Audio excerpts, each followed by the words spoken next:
Ng'ennaku z'omwezi 15 omwezi guno omwaka guno bannayuganda lwe basalawo ku bakulembeze abanaabakulembera okumala emyaka 5 okuva kati nga baakulonda abakulembeze okuviira ddala ku pulezidenti w'eggwanga, ababaka ba paalamenti ko n'ababaka abakyala okuva mu disitulikiti 41 ezikola eggwanga. Kulanga nti okulonda ku bwa pulezidenti kugenda kubeerawo ng'ennaku 15 omwezi gw'olubereberye owa January omwaka gwa 2026.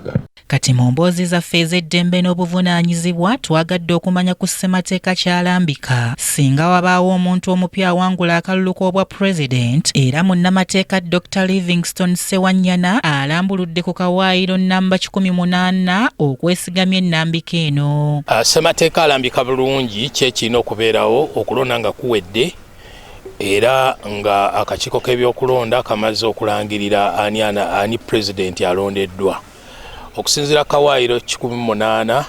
Ssewanyana agamba ng'akakiiko k'ebyokulonda kamaze okulangirira abeera alondeddwa ku kifo ky'omukulembeze w'eggwanga ssemateeka w'essaawa 24 alangiriddwa okukwasibwa obuyinza. Kalambika bulungi nti singa omuntu aba awangudde obwa pulezidenti mu ssaawa 24 alina okukwasibwa obuyinza, n'olwekyo wabeerawo okulangirira, era n'oluvannyuma n'abeera nga alangirirwa mu kifo ekyo, era mu ssaawa ezo 24 n'abeera nga akwasibwa entebe ey'obwa pulezidenti. Twagadde okumanya ku ki ssemateeka kyalambika singa omukulembeze aba abadde mu buyinza agezaako okulemera mu ntebe mu mateeka ekiba kirina okukolebwa, era n'akirambulula. Suubira singa pulezidenti aba agaanidde mu ntebe tuyinza okukozesa akawaayiro ako. Akawaayiro ako kalambika nti amangu ddala wabaawo okwemulugunya okutwalibwa ewa sipiika,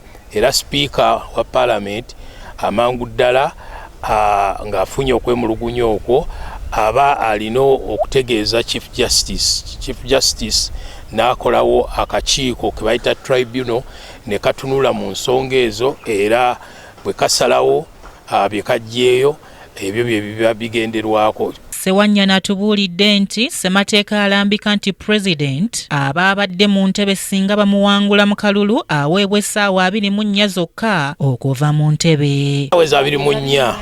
Ezo ssaawa ezo 24 ssemateeka zalambika, talambikayo kwetegeka kulala nti oba alina okuweebwayo ennaku wayeteeketeeke.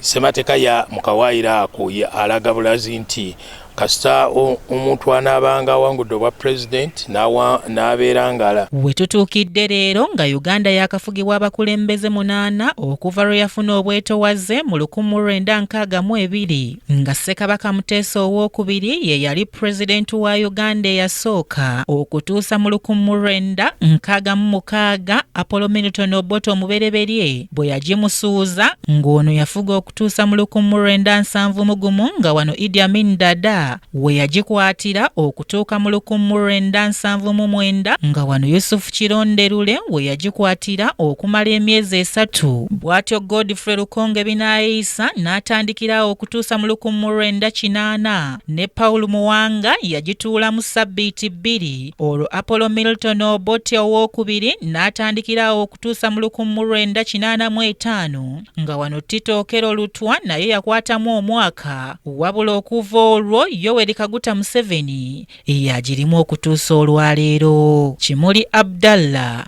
KTV Amalindirire.